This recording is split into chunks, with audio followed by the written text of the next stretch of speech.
Welcome to the Good Times I Share. Today we're going to be sharing with you a very simple pancake recipe. We hope you're going to enjoy it, so let's get right into it. So the first step is you're going to break 2 eggs into a bowl, add 3/4 cup of sugar, and just mix that really well.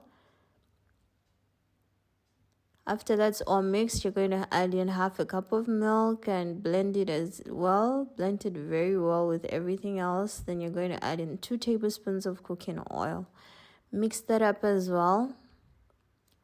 After that is all mixed, you're then going to add in a cup of flour, a pinch of salt, and a teaspoon of baking powder and just sieve it all in. After it is all sieved in, you're going to mix everything together. Make sure you mix it until you have a really nice, smooth and fine butter.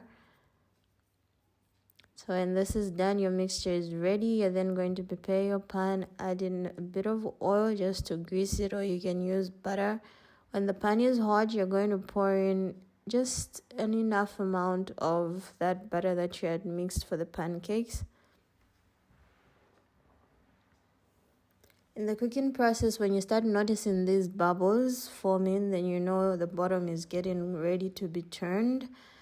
So when the bubbles start to pop, as you can see it doing, then you have to turn your pancake to the other side before it burns. And voila, it's nicely brown, so we just move it to the center so that it cooks well. After about 30 seconds, the other side should also be cooked. But I love to cook it just a bit more, so I turn it again, and after a few seconds the pancake is ready. So you do the same for all of them, and I hope you get to enjoy this. You can enjoy it with maple syrup or a chocolate spread, but we prefer maple syrup. So buon appetito tutti, until next time, bye bye.